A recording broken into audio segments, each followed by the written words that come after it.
Hello and welcome to the Josh and Tyler Show. Today we're talking about the Oscar nominations. Were we wrong? Hell yeah, we were wrong. We were nowhere near right. But hey, let's break them down.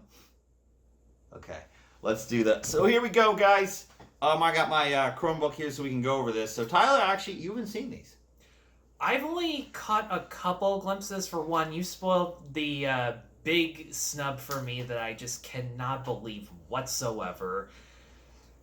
But I'm sure once I see the actual nominations, it might make a tad bit more sense. Well, they'll still be wrong, but it'll make a little bit more This sense. is going to be the order here. But how are you doing? What's going on before we jump into these? I'm doing all right. Cool. How about you? I'm doing all right. You know, we got our Oscar nomination. I guess we should crack our Pepsis to being wrong. To hating Hollywood.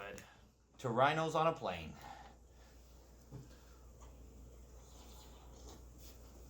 It's better cold. I've been drinking them warm all week. I got like a case. You know, Pepsi, if you want to sponsor our show, we're totally in. Pepsi. Know any virgins? It's better than Coke, and you don't have to snort it.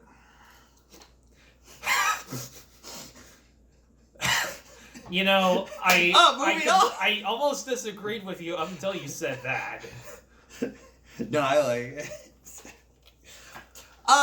So let's. This show's already off the rails, like completely just gone. I put on a suit jacket that I can't bend my arms. If they've watched us more than once, they already know that. Okay. So your wife already knows that. Oh, she knows I'm a crazy person. It's cool. I love her. She's right there playing Mario Party on the couch behind us. Mario Party 7, you gotta beat that Bowser level. So actor in a leading role. We have, and this is Being the Ricardo's got a ton of nominations. Who the fuck, I just want to start here. Who the fuck cares about freaking I Love Lucy? She shoved chocolate in her pockets, and that's it. It's a meh show. Meh. It's never been funny. I like I Love Lucy, and I'm not just saying that because my mom's best friend was actually named after Lucille Ball. But the show's not funny. Well, I've seen a couple episodes, and quite honestly, I liked it for what it is. It's about as funny as the Dick Van Dyke Show or My Three Sons. It's more of a drama. What's wrong with Dick Van Dyke? It's okay. He's better than Mary Poppins. Better than Mary Poppins. That's his best role. Well, that goes without saying. So, Javier Bardem got a nomination for this. Okay, look. I like I Love Lucy, but Javier Bardem does not look like Desi Arnaz. Yeah, this is going to be an angry whatsoever. Show. Honestly, as horrible as it sounds, I could have done a better impression. And quite frankly, Hank Azaria playing Dr. Riviera on The Simpsons does a better Ricky Ricardo. I Love Lucy just never did it for me. I never got the humor. I never got the jokes. Like, I liked what Lucille Ball and her husband did later on when they started a studio and they greenlit films, and I liked their behind-the-scenes involvement in Hollywood. Am I wrong? That's what I liked more in their career. Fuck I Love Lucy. It's a boring piece of black and white shit. Am I right in saying that their production company, Desilu, produced Yes, that's what I love about them. They did do Star Trek. Which is insane. They did a lot. Their impact to Hollywood is not their show. It's what they were able to produce. It's like when you think of Mary Pickett and you think of all the early black and white Canadian stars, the silent stars in the 20s, they had the Fairbanks. They had more impact on film behind the scenes than actually being in film. That's true. But, when I hear I Love Lucy, I instantly think, Lucy, how many times I have to tell you? You can't be in the show. If you're just going to be a silly voice, don't. So I thought that was his real voice. We also have Benedict Cumberbatch for Power of the Dog, which we'll get into that one later on. These are the three nominations I'm excited about. Andrew Garfield for Tick, Tick, Boom. Great nomination pick there. I finally got a chance to catch that. Really enjoyed it. Will Smith for King Richard. 100%. That was his movie. He wanted an Oscar. He was going to rev in it and go hide inside a tennis ball if he had to. And Denzel Washington for Tragedy of Macbeth, which I'm okay with this. So what do you think of actor in a leading role? Well, so far my pick would probably be Andrew Garfield for Tick, Tick, Boom because he had to really step out of his comfort zone in regards to that particular type of role. I've never seen him play a character who was this close to being so unlikable because this is a complicated role to play, not just because it's a real life person you're paying tribute to while also kind of deconstructing in a way someone who had an insane amount of creativity, passion, and talent, but prioritized that over the other people in his life who were nevertheless still supportive. And as people who pour our hearts into content that doesn't get that much recognition, and yeah, once in a while piss people off for how much time we spend on it, we can relate to that. It's a lot of. But also, Andrew Garfield had to be a good singer and dancer, which I had no idea he was that capable. I mean, Andrew Garfield was one of those people that came out with Spider-Man, and I really liked him in Hacksaw Ridge, which I like. I don't like Mel Gibson really in front of the camera unless it's Lethal Weapon. I like him behind the camera where we don't have to worry about his politics. That's true. Because, there's that. But he was really great in that, and I didn't think that would win him an Oscar, but he'd get a nomination. So I think he's far overdue. I think he's a very good actor, and this is much better than him doing a weird indie movie because it's like a weird indie musical, and I appreciate that. That's true. I would say out of all these nominations here, I really think it's going to go to Will Smith. I just think he's long overdue for... It absolutely will go to Will Smith. And you're starting to notice, dude has a real knack for Oscar bait true life sports movies. I mean, his first nomination was playing Muhammad Ali, and not everybody agreed that he was the best Ali, but no one can deny he was acting his ass off into it. Yeah, and he's then a great character actor. This wasn't a sports drama, but it was a true life story. Pursuit of Happiness, he got nominated for that. Great film. Everyone thought that he was going to get nominated for Concussion, which I honestly think was a better performance than King Richard for one specific reason. Because it was the rare occasion where I didn't see Will Smith. I saw the real life guy that he was portraying, not just because of the accent, but because the mannerisms that he portrays were considerably more humble than what he does in any other movie, this included. Because one thing that did bug me about people praising the performance, not him in particular, everyone's like, oh, this is such a different performance, it's a darker one. It's just like, no, it's not. He's still a fast-talking weasel who has to use his charm and his perseverance to get what he wants. It's not that he's a smarter individual. He's just a harder working individual when he's not being completely self-absorbed and full of shit. Oh, and his character, too. So, here's the interesting thing. Here's what I picked, because I have my picks up. I picked Andrew Garfield for Tick, Tick, Boom, Benedict Cumberbatch for Power of the Dog, just because it's Benedict Cumberbatch, Will Smith for King Richard. Bradley Cooper for Nightmare Alley did not get a nomination. I think that movie was all carried on his back, which is very, very interesting, because Nightmare Alley got a bunch of other nominations, but not I felt Best like Actor. Del Toro carried a little bit more of it than he did, if I'm being honest. And then Joaquin Phoenix for Come On, Come On, because he did a phenomenal job in the very subdued, very small movie Come On, Come On. If you haven't seen it, it's very, very mesmerizing, very small, but still really well acted. Woody Norman in that film who plays the kid probably could have got a nomination as well, but nothing in his category. I know a ton of people, everyone I know who's seen it thought that Woody Norman deserved it, and I think part of the reason they didn't get nominated was because sometimes the Academy just doesn't like the less is more approach when it comes to acting. They really want to show that you can go all out, but not too far into it where it becomes over the top. Because one thing about all these performances, they really straddle the line. Even Denzel Washington, who doesn't sound like a good choice of Macbeth at first because you just associate him with a hero, but then you think about other stuff like Training Day, where a dude can actually be equally charming and as much of a scumbag. And The Equalizer as well. And even he straddles the line where he comes this close to being a little too over the top when he's Macbeth, where he becomes king and he starts to experience the paranoid delusions of grandeur. And that's part of the reason why there's so many other performances in Tragedy of Macbeth that I preferred and wish had gotten nominated over him. Like, I would have liked for Frances McDormand to have gotten nominated for Best Actress, or Kathryn Hunter as The Witches for Best Supporting Actress. Well, we'll get to actress. We've got actor in a supporting role next. So who do you think got nominated? I really hope that Kieran Hines got nominated for Belfast. He did! He's the first nomination! Thank you! So I had, in my Best Supporting Actor here, I had Ciarán Hinds for Belfast, Adrian Brody for French Dispatch, Richard Jenkins for Nightmare Alley, Andrew Garfield for Eyes of Tammy Faye, and Mark Rylance for Don't Look Up, with Ciarán Hinds winning. The actual nominees are Ciarán Hinds for Belfast, Jesse Plemons for Power of the Dog, Plemons, J.K. Simmons for Being the Ricardos, again, there's another Ricardo things, Cody Smith-McPhee for Power of the Dog, that's 2 for Power of the Dog, and Troy Costar for Coda. Coda's one I haven't seen, so I can't really speak to that one. Yeah, you know what? I wanted to see it, but after a while I missed it and suddenly just lost interest, which is weird because I actually do like movies that are more told through sign language and without sound as opposed to talking. And there are so many movies that the Academy has acknowledged that were good, but I didn't think took full advantage of that. Children of a Lesser God being a prime example of that. And as far as I know, Lesser God and Coda both have Marlee Matlin in it. In fact, Lesser God is the movie that got Marlee Matlin her Oscar. And don't get me wrong, she totally deserved it, but there was one thing about Lesser God that really pissed me off. There aren't any subtitles.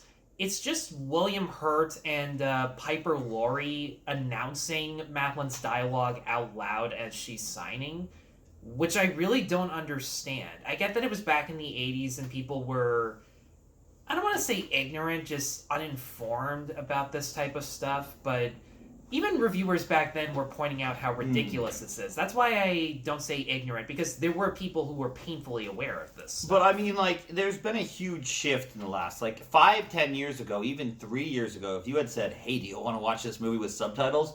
You have a whole audience and a group of people no matter what age range who are like, no, I don't want to watch it with subtitles. But now, the consensus is with the customers are like, I don't mind subtitles. I've been trying that. I've been watching some subtitled movies, and I'm glad I did. And some people are going to say that A Quiet Place and Parasite might have had a big key component in that. I mean, A Quiet Place made $300 million. I mean, even Roma would have an impact. That one Best Picture. So yeah. I think a lot of people would have gone out and seen Parasite and Roma because, and seen, oh, okay, maybe subtitles aren't that bad. I've been fine with subtitles forever.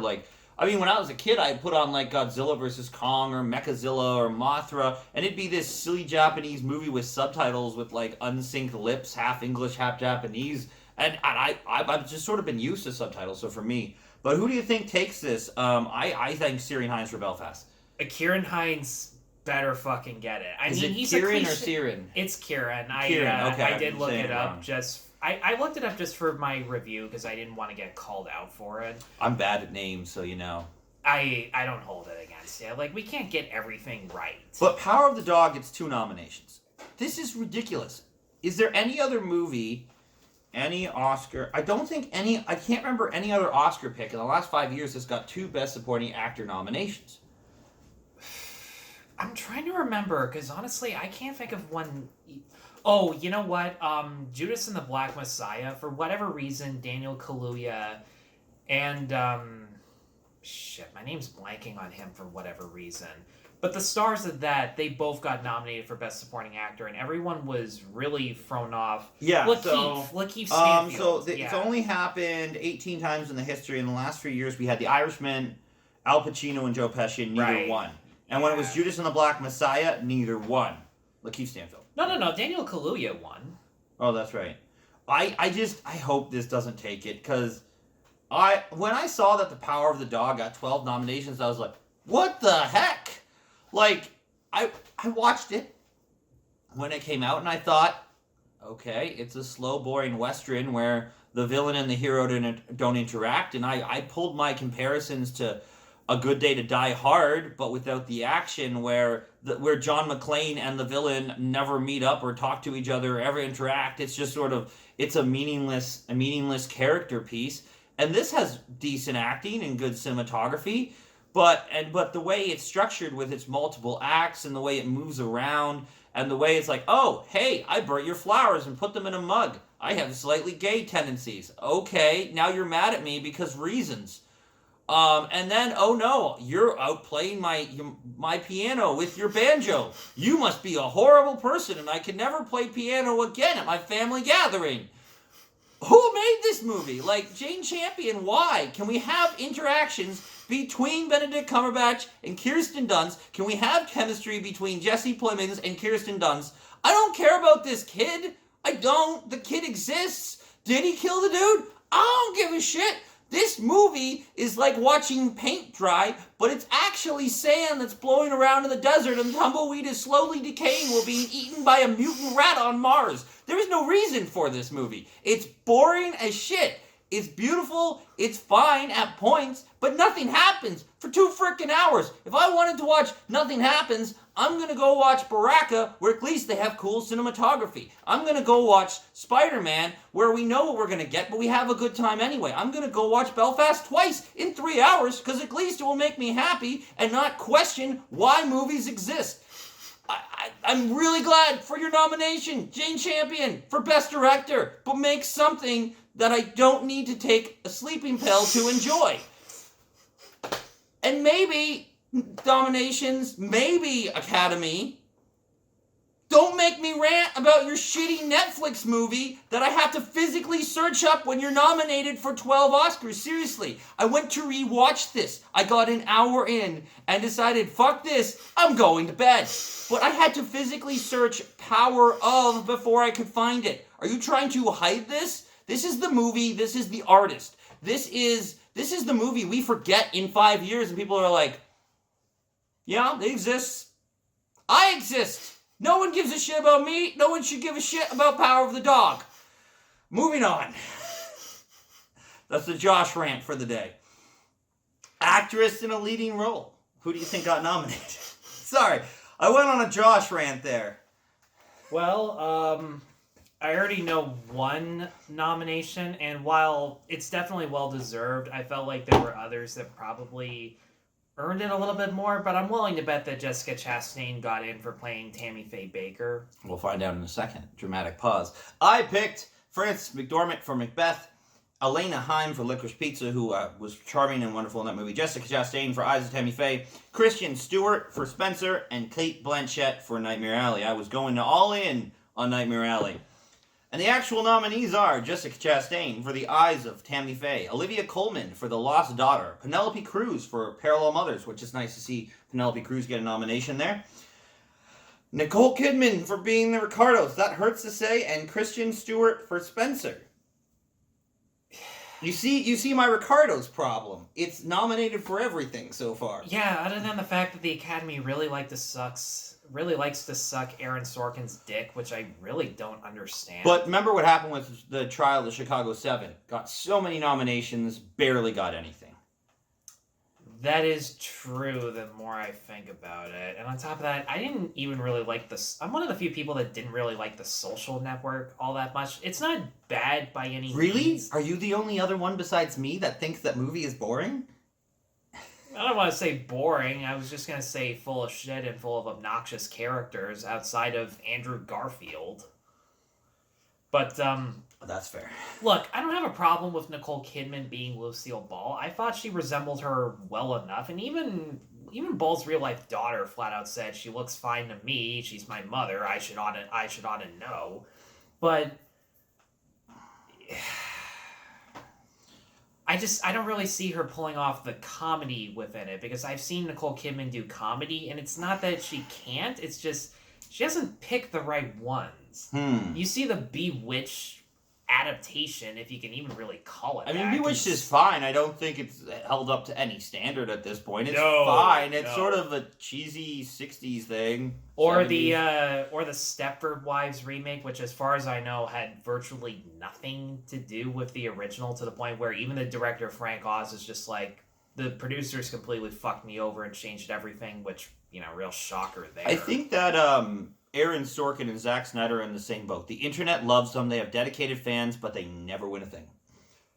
Aaron Sorkin did win Best Adapted Screenplay for Social Network, and I feel like that might be the reason why his stuff keeps getting nominated, but it also is kind of mind-boggling because the reviews for Being the Ricardos are mixed at best.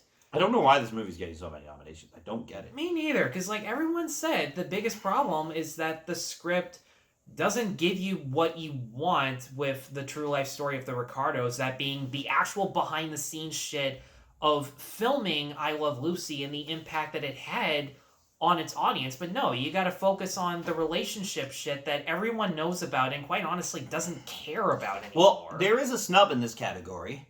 Alicia Vikander for The Green Knight.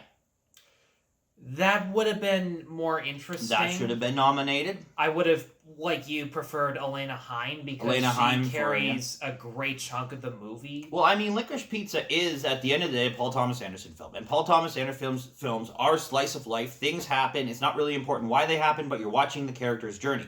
And so the characters you put there are really important. So without Elena Heim in this role, does it work? Does the movie have the same impact? No. That's why that's such an important role. For sure. And I'm kind of surprised that Rachel Zegler didn't get anything for West Side Story.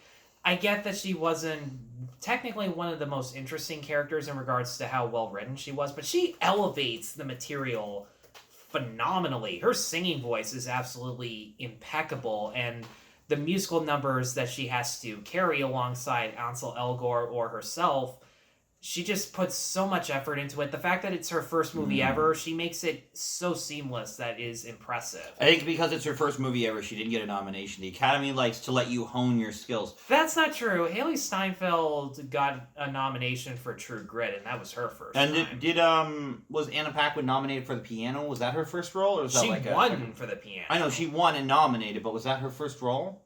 It might have been. I'm not sure. And then we have another one. I haven't actually seen The Lost Daughter, so I couldn't really tell you. Ever since I saw The Favorite, Olivia Colman leaves a bad taste in my mouth because she was really, really good in The Favorite. It's like every time I see, what's her name, from Order of the Phoenix, I just see the pink lady. The actress who plays the evil pink bitch is what we call her in the house. She runs around and says no magic and no kissing and yada yada yada in Order of the Phoenix and Harry Potter. Is her name like Olymp or something like that? I don't know, but I can't see her as anything else. So Olivia Colman, I can only see as an evil queen who wants to fuck rabbits and mess with people. Like that's all I can see her as. You know, it's like I only see Ralph Fiennes without a nose most of the time. I just want to clarify, when he says queen who fucks rabbits, he means Jessica Rabbit. Fair enough. But I think that the winner is going to be Jessica Chastain for Eyes of Tammy Faye or Kristen Stewart for Spencer. I think Jessica Chastain has a higher thing because her movie was better. Personally, I preferred Spencer over Eyes of Tammy Faye, mainly because Eyes of Tammy Faye is your typical musical biopic. And the weird thing is, she was kind of a musician second and an evangelist first, but it still carries the formula right down to the opening 5 minutes being that first concert in however many years where she's reflecting on her life as she's getting ready, and I just sat there and I went, are you fucking kidding me with this shit? But she disappears into the role of Tammy Faye to the point where it is not an impression. She has the voice, she has the laugh. However long she had to sift through that fucking makeup was well worth it, and on top of that, I didn't know Jessica Chastain could sing either. She's actually all right with that. I mean, and it's definitely a better performance than Molly Games. As much as I like Molly's Game, I think the movie works because of the supporting cast, not because of the lead. But if I'm being honest, I was more impressed with Kristen Stewart as Princess Di, just because I don't really know anything about the royal family. I don't particularly give a shit. I'm one of those people who think the best way to strike back at the royal family is to not pay attention to them. Which, look, obviously you have to pay attention to some of them, like Prince Andrew, especially with the shit that he's been... Oh, he's an Epstein friend. So, there's some shit there. Fair enough. All I know is about the royal family. I don't care what you're doing at the end of the day. I don't care how you live your life. All I'm asking you is that when the royal family visits Canada, we shouldn't have to spend $6 million in tax dollars to put them up. I don't get paid to go to Cuba, so fuck you. Pay for your own vacations. That's all I'm asking you to do. There is one thing about Spencer that kind of ties into the shit that we have about Power of the Dog, where the hero and villain don't really converse with each other all that much. There's this whole thing about Princess Di's husband, Charles, having an affair with Camilla Parker Bowles. We see Camilla Parker Bowles once in the background during a funeral, and I swear to God there were only 2 scenes where Diana and Charles actually talk to each other. This movie is unbelievably reliant on you knowing this history without even... In my opinion, biopics like this need to explain enough for people who don't know about this shit, but not to the point where it dumbs you down, or the people who do know this stuff already are just like, yeah, we already know. Why are you spelling this stuff out? And I know... There has to be an equal balance of that, which Spencer, in my opinion, didn't. Because as great as her performance was, you bought into the paranoia surrounding what the royal family thinks of her because she does think for herself. She does defy the normal conventions that I don't want to say are against women because weirdly enough, the Queen of England is the one who is pushing all of this shit on her. And the Queen has much more of an evil presence than Prince Charles, even when she's coddling her corgis and giving yet another annual Christmas speech that nobody is going to remember. Well, I mean, the royal family's sort of become like the Catholic Church. Things are just sort of coming out. Oh, yeah, just now, right? But yeah, I mean, the general consensus coming out of this movie is Kristen Stewart was great, but the movie was weird. The movie, for the most part, was weird in a good way in that it tried to be a psychological horror when it wasn't a drama, and I didn't find it scary because the Anne Boleyn effects were terrible, and maybe that was the point to make it look scarier, but it didn't work for me. But yeah, you're going with Spencer taking this for Best Actress? Just based on that, I mean, if Chastain wins, I wouldn't be upset about that because she is a good actress and she's been gone for what feels like a while now. I mean, not much movies have come out, but if I ever hear, "Hi, I'm Harry the Hippo," someone's gonna die. Every credit sequence, they played the Tammy Faye children's song. I turned my laptop off after that happened. Oh my goodness, it's when you're cleaning the theater, you don't really have a choice. That's the thing. Keep in mind, this was one of the TIFF movies I had to watch on my laptop because I didn't get tickets for the in-person one. So let's jump to Best Supporting Actor role. So I was incredibly wrong. Once again, I had Judi Dench for Belfast, Toni Collette for Nightmare Alley, again going in, Rita Moreno for West Side Story. I put Alicia Vikander in here for The Green Knight, could have been main or supporting, and Rebecca Ferguson for Dune. These are the nominations. Jessie Buckley for The Lost Daughter, which she's good, I just haven't seen The Lost Daughter.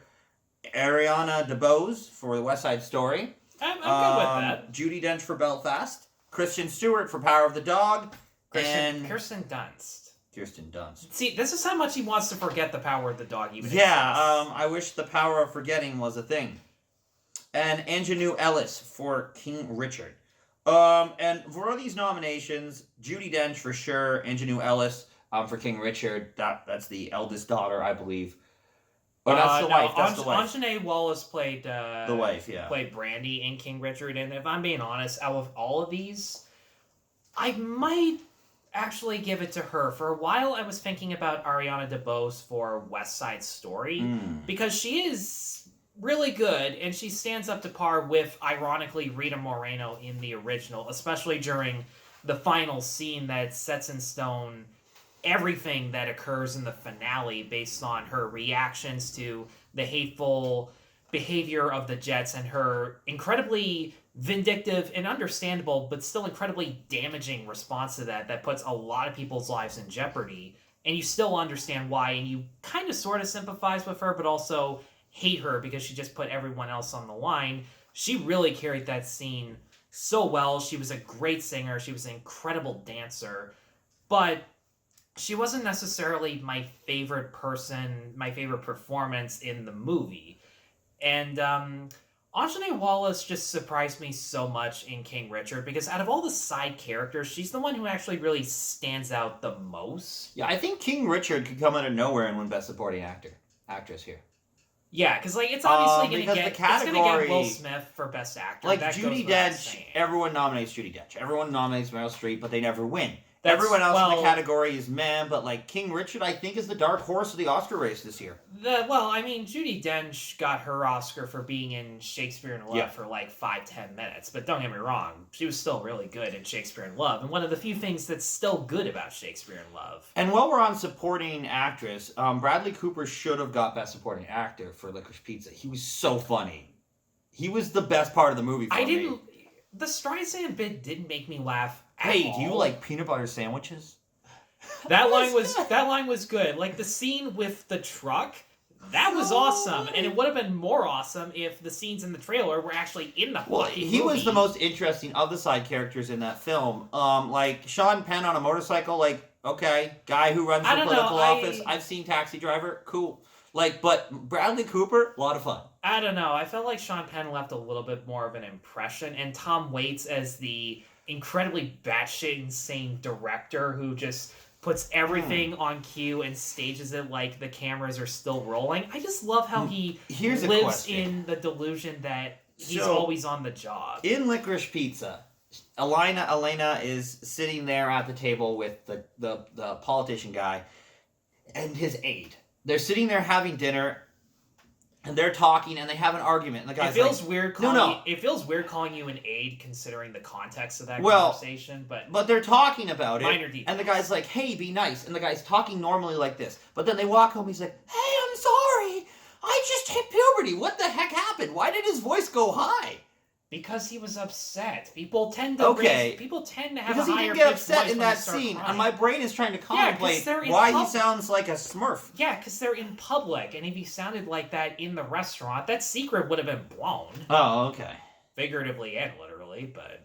Fair enough. Well, let's move to the one that I think is pretty cut and dry for you. Best Animated Feature.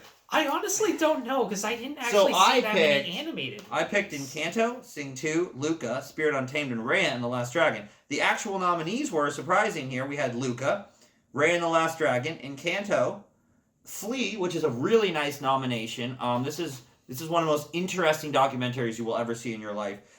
And Mitchell's versus the freaking Machines. Why am I not surprised by that? Because hi, Netflix. If you're going to make a movie and promote an over-irritating pop song, please don't get it nominated for an Oscar. I'd rather have you nominate Peter Rabbit 2. At least that had a British sensibility and some quirkiness. Look, I may be kind of biased based on what I saw in the trailers. I didn't see the movie just because the advertising was just so generic and it left a lot to be desired. It felt way too modern in its sense of humor, in its message, it's SpongeBob its humor. Characterization. It's lazy SpongeBob humor. We're nominating SpongeBob for Oscars now, guys. It's post SpongeBob movie SpongeBob, because everything before and in the movie, that stuff was good. It was clever. It was risky and adult. Which, how often can you say that about Nickelodeon cartoons anymore? It'd be like if you nominated Minions butt jokes for an Oscar nomination. Can you scroll back up to animated? Because, I mean... I think Encanto's going to take it because of all... There's a lot of buzz around based on popularity alone. I personally like Raya better, but Encanto, we don't talk about Bruno and a lot of these other songs, and, there's a lot of talk about this movie.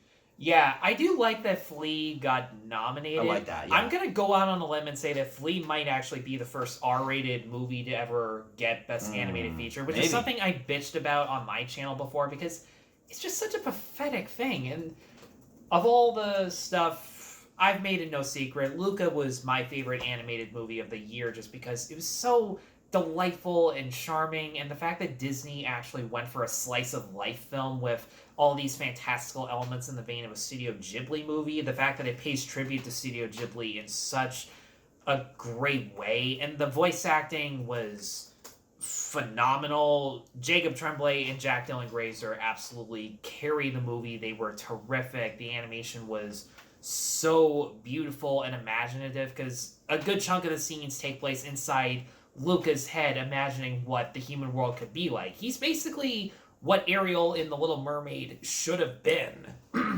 But Flea made a lot of accomplishments this year. We'll get to because it didn't just get one nomination. I'm looking here. That's true. And it looks like, I think it's the only R-rated movie that ever got nominated.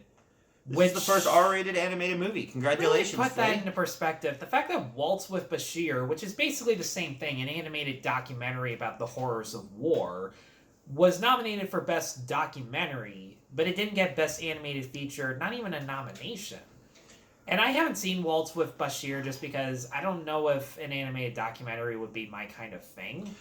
If I ever get around to checking out Flea at the Princess, maybe I'll be wrong. Flea is polarizing because it's one of those movies that people sit and watch, and it has 3 different styles of animation that it works through, mixed with archive footage. Oh. Well, they do voiceover narration, and it tells this very interesting, impactful story, but everyone comes out changed, like they learned something. So it's interesting to see something less fun and more educational, but still enjoyable. And people sit through the end credits of this movie because the end and the impact and the way the story plays out is phenomenal from what I hear. That is an unfortunate turnoff that I've had with the movie, is that I watch animation to escape the real world.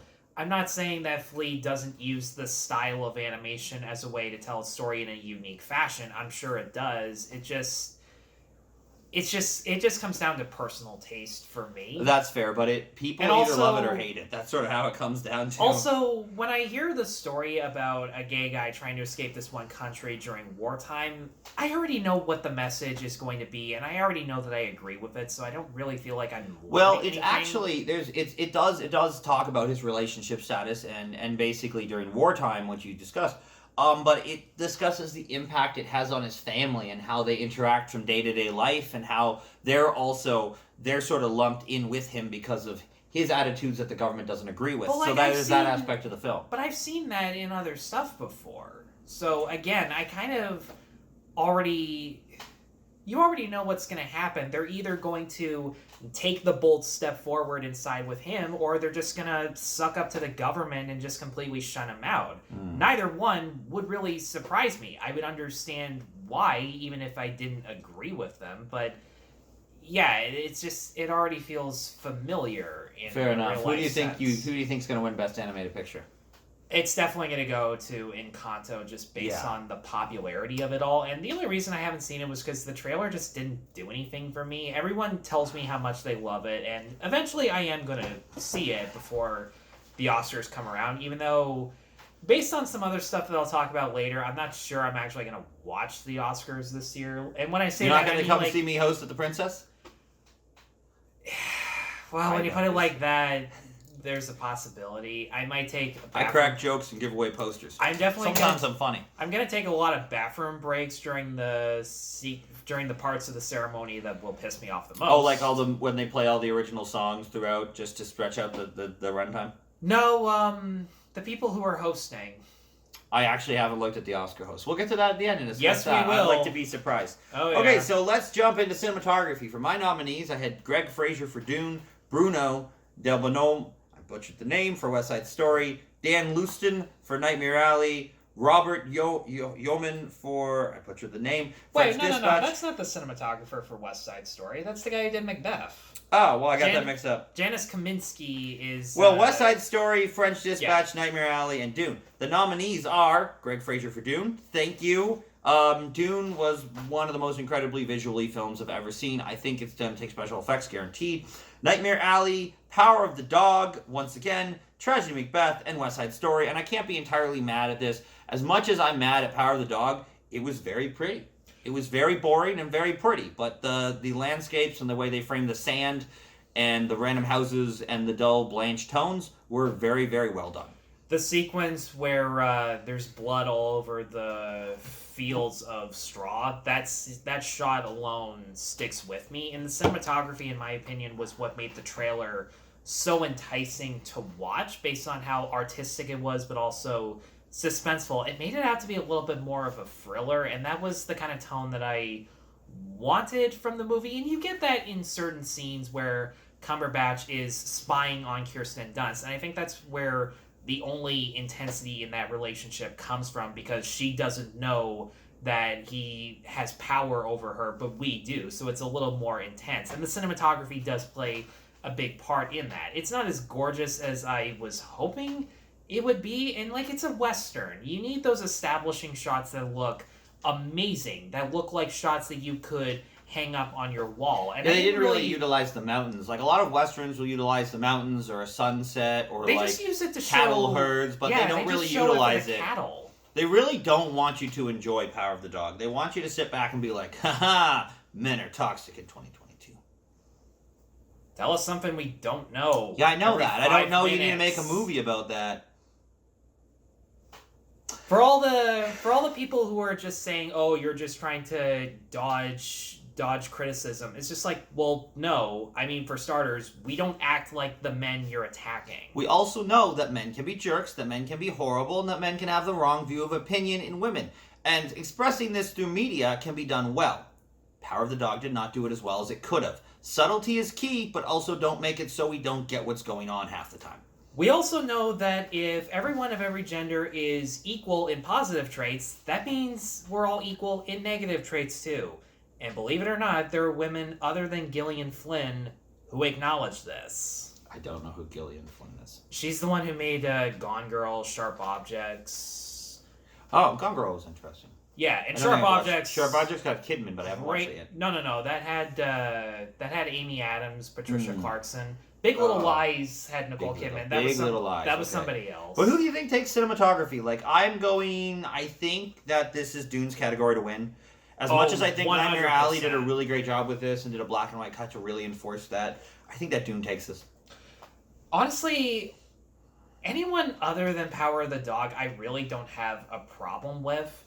The cinematography for The Tragedy of Macbeth looked amazing, and it had a lot going against it because it's in black and white 4x3. Yeah. And there are so many opportunities where if something is just on the edge of being out of frame, it ruins the whole shot and makes it look incredibly ugly. And the cinematographer has to know how to light every sequence perfectly, which is harder to do in black and white than it is in color because the shadows have to be in the right place. It has to communicate a lot about the characters even when they're not talking. And Bruno, I also don't know how to say his German last name, did a phenomenal job. Janusz Kaminski has been Steven Spielberg's preferred cinematographer for a long time. I'm pretty sure he's the guy who shot Saving Private Ryan. Let me look that up. He's used to filming things for Spielberg in a much grittier fashion, but West Side Story knew how to balance out the gritty and the sleek with these incredibly swift long takes that emphasize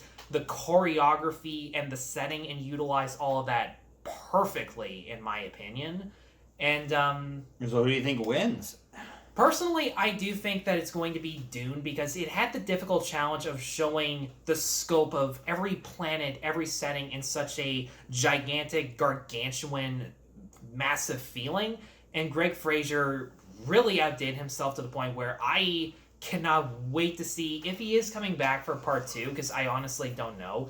If he does, this movie is absolutely in the right hands because it emphasizes everything about the characters' expressions. It emphasizes every minor detail about the world building and the mythos of each planet. They know exactly what to show and for how long. Like, I could watch every spaceship fly from one area to another forever and my jaw will still be on the floor. Well, that's true.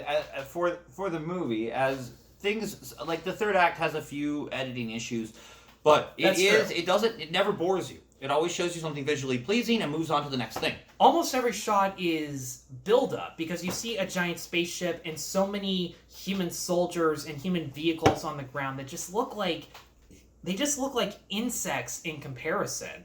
And that's not an easy thing to do, especially when you're piling in all the CGI that has to look seamless, and if it's in the wrong camera angle, it's going to look phony, but it didn't. And it also knew how to emphasize fight choreography in a way where you actually can see the actors doing their own stunts. And as brief as the action scenes are, and upon rewatch, that does get a little tiresome because it's a little too short based on story base, it still looks phenomenal. It's Iron Man 2 finale short. You know what? I don't even remember the Iron Man 2 See, in Iron Man 1 and 2, they're like, oh no, I'm Jeff Bridges, and I'm Robert Downey Jr., and we have to fight. Oh no, I flew up into the atmosphere, we're done. You got 3 minutes on the clock for an action sequence in a superhero movie. I don't know. I remember the first Iron Man going on for a little bit longer than the second one. It's not long enough. It needs to be like 10, 15 minutes. Even if they break in between to say some quippy lines or talk to each other, or like they need to do something better with that. No, that's exactly why Iron Man 3 is the best. Because it has a cool action sequence at the end. That's all I wanted. Because it was creative, because it actually told the story and moved it forward. Because really, without those fight scenes, nothing else would happen. No. But I like that. I like Piper getting involved in different suits and the AI and just the different aspects of the battle. And even though it takes a break from talking, Pepper was still annoying. But I mean, it's Gwyneth Paltrow. You know, some people are just goop. All right, costume design. This one we actually didn't talk about because because honestly, some of these, there was only one of these categories that really surprises me. Cruella got a costume nomination. That makes sense. World of Fashion. Cyrano. Doom. Fashion design. Costume design. Interesting. Nightmare Alley. I totally get it. It's the 50s. West Side Story. That's cool. The whole thing relies on the stage. No Hazuguchi, though. This is the one category I expect it to get a nomination because that's literally a movie about fashion. Yeah, but so is Cruella, and I think Cruella's case, it utilizes the fashion design story-wise in a much better way. Because, I mean, it is Cruella and her mentor battling out through wits and through just how much one can go off the other. I still remember Cruella with the garbage dress that she's wearing while she's riding the garbage truck. And that scene just stood out so well. It was a throwaway scene in a montage, but it was the one moment where what the dress looked like, how bombastic or simple it was, actually played a pivotal part in moving the actions forward. So you think Cruella? I do think Cruella is going to take it. That's not to say I don't love the costume designs in Dune. They were fantastic. Everyone who wore them, you could tell what sense of authority they had over the other in regards to how bulky and full of armor it had, or how much more fancy and almost made of silk it was. Because Lady Jessica had the garb over her face along with those jewels that gave her the sense of royalty, even though she, let's be honest, is kind of just more of a Gumar for Duke Leto. But at the same time, it establishes a lot. The Bene Gesserits with those black nun-like hoods made them look intimidating as hell, especially because they have the one, I don't know what it's called, but they have it kind of looks like a shirt of armor where it looks like they have bars all over their head, and it gives them much more of a menacing look, especially when you see the High Priestess herself. Yeah, I mean, I don't really have a horse in this race. I think West Side Story could take it. Because I don't think it's going to take a lot of other Oscars. I think they might give it to this one. I think that Cyrano is just a generic choice because I haven't seen it. Peter Dinklage is on the poster, and we're going to play it. It technically doesn't come out till next week, and I don't think I'm going to go see Cyrano just because I may be in the minority on saying this, but what Peter Dinklage said and the actions that Disney took based on that was fucking stupid. Again, I know nothing except that the movie exists. Well, here's the thing. I think he was doing press for Cyrano on the Mark Maron podcast. Okay. And they were talking about the fact that Rachel Zegler from West Side Story is the new Snow White in the remake. Well, that's not a bad idea. That's cool. But here's the thing. He was talking about the fact that they're remaking Snow White and the Seven Dwarfs, and he was apparently pissed off at the fact that it's another story about seven dwarfs living in a cave or whatever. Okay. And he made it sound so demeaning, and Disney's like, well, since you put it that way, they're not actually seven dwarfs. They're seven magical creatures, and I'm just like, you fucking pussies. I mean, for starters, they don't live in a cave. They live in a cottage. They mine diamonds from a cave and get fucking rich. They are rich, yes. So, like, have you even seen Snow White, you fucking hypocrite, you moron? I've seen it. Do you like opera singers with animated birds from the 1940s? Then you're in the right place. And, you know, sidestep the fact that you might cost seven little people their jobs.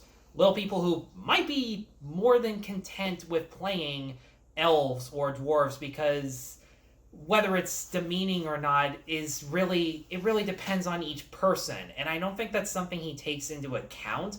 In fact, there are dwarf actors who have called him out for saying, you don't represent all of us, maybe you should keep it to yourself next time. And while I'm not against him being openly critical about it, he has every right to do so.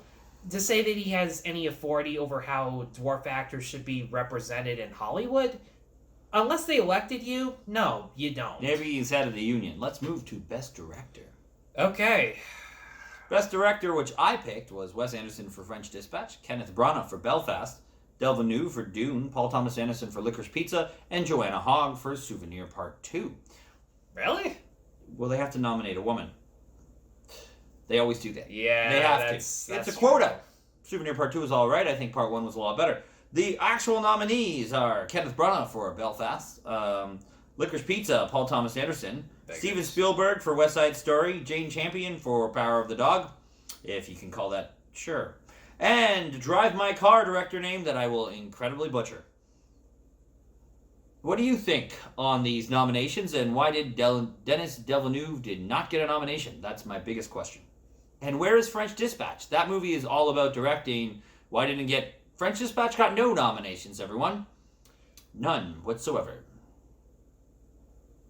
I honestly, I don't get it. I don't get how Denis Villeneuve did not get nominated for this. I don't get how the Academy was like, oh, Arrival was great. This, not so much. Tell me how Dune works if you take out Villeneuve. Tell me how Blade Runner works if you take out Villeneuve. I honestly couldn't tell you because I can't imagine a movie without him. And that's the entire point. It would be Gemini Man. And now that you mention it, it would be Gemini Man with all its plot holes and overly CG nonsense. And the ridiculously nauseating 700 frames per second. Apparently it's a great 4K. Or 72 frames per second or something looks like great that. in 4K, just you gotta like the movie. I couldn't really tell you, but I don't fucking get it. Like, the size of the movie is what makes everything visually and from a writing perspective a lot more impactful. It elevates the performances, it elevates the cinematography and the special effects and the world building and the script. It would be like saying, looking at like Lord of the Rings, Fellowship of the Rings, and not giving Peter Jackson a nomination for it. Be like, no, it works without him.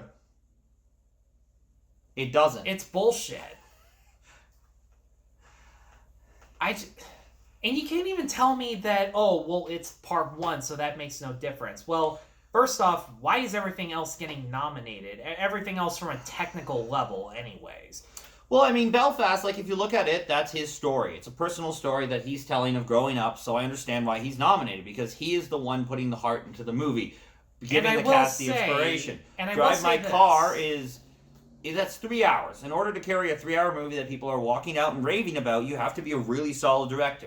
And in order to pull off a slice-of-life movie where nothing really matters except for the characters, you have to be a darn good director for Licorice Pizza. And in order to pull off a musical, you got to be Spielberg or someone, or Lin-Manuel Miranda, doing something major and basically pulling off this big world, and even doing a remake and getting nominated is hard. And if the other one exists, yeah. And I will say this, there is a technique in directing a movie in a much more simple perspective. That was the thing that I liked about Branagh's direction, is that he didn't take it too seriously. Like entire scenes could play out in one take where the actors are just sitting down talking to each other, and you're looking at the actors back and forth with your eyes, not with the editing. And it's the same thing with Licorice Pizza, and I'm willing to bet that it's the same thing with Drive My Car. I was going to see it yesterday, but I had a family dinner, so I couldn't, and chances are... You have 3 hours. Not tonight either, because I have a house guest. It's a long movie. But, yeah, I'm willing to bet those are the reasons that these guys got nominated. And while it is technically hard to make a simple-looking film, it's a lot harder to make a movie as intricate and well-sized as something like Dune or French Dispatch and make it work, to make it actual substance as opposed to it being style over substance. Say what you will about the French Dispatch, but without the 4:3 black and white for certain sequences, and then switching to widescreen color for the more climactic moments that bookend each character's story, it wouldn't work. But also, a lot of these movies are written and directed by the people in this category. Or they have some input on the screenplay. And Wes Anderson should be nominated. Yeah, and Villeneuve should be nominated. Documentary feature. This one's going to be a very short conversation because I've seen 2 of these. Yeah, to tell you the truth, I haven't seen any of these. Something called Ascension. I love going upwards in a direction that's not down. Attica. I don't have an attic. I never want to have an Attica and nickname it a fun thing like a cat. Dude, I'm sure it's lovely. You have seen Dog Day Afternoon, right? Yes, I have. Okay, that's the Attica he's talking about. Dr. Efron is pretty good. At least I'm pretty sure he's talking about the person. Flea logically fits in this category. Glad for it. Flea got 2 nominations. It's nice to see a different film highlighted. I feel like that might be the front runner based on how many people are just buzzing about it. Summer of Soul. Thank you. This is a great, fun, happy, uplifting music biopic that's 2 hours where we sit around and listen to soul music from the 5th dimension, and we see the impact of Harlem in 1969. We see an impact that's bigger than Woodstock, and we get to learn all this, and Questlove brought this great, fun music doc to the stage, and it's just a great time. You like music, you like cultural impact, we got you covered. I know it's not going to win, but I love it. And Writing with Fire, because pens are overrated. I no longer use ink, I use flame. I'm just sitting here. Just take a knife, put some cognac on it, light it up. Oh yeah, cuts like butter. But I think Flea's going to take it because of all the hype it's getting. More than likely. I would love Summer of Soul to take it. You're looking at the guy who went to Walmart and bought the DVD because it's the only way to get it when it came out. Honestly, I'm just looking for... I would love it if an animated movie won Best Documentary. Yeah, why not? I would prefer if it's something that I have seen and liked, which I don't know yet, but we'll see how that Then goes. we're just going to brush through a few of these categories. Documentary, short subject, Audible, Lead Me Home, Queen of Basketball, Song for the Bazaar, and When We Were Bullies. These are not even out yet. I can't watch them. I'm probably going to go with Queen of Basketball because it sounds like woman empowerment in basketball, and LeBron James won for his, in 2017, for his Oscar documentary, that limited was short. Kobe. Basketball player. So I'm just going to go with the sports one because sports seems to capture the Academy. If you've seen how LeBron spells things on Twitter, you know that he couldn't write a documentary. I haven't. I can't tell you. Film editing. This is an actual category we can talk about. Don't Look Up. What? Don't Look Up is nominated for film editing. Dune. Editor. What happened in that third act? Come on. Everything was great till then. I don't need sound editing. You suck. I wholeheartedly disagree, but keep going. King Richard. Okay. Yeah. I think it was fine. Power of the Dog. What the heck? It's just long shots in the desert with the guy with the hat who's like, I can't talk about myself. I was going to say, I struggle to believe that there actually was any editing in that movie. And Tick, Tick, Boom, which I think is most interesting of all these nominations because it does have to go from the aspect ratio of I'm writing a musical to this is a musical. So I think that does have the most editing challenges of all these.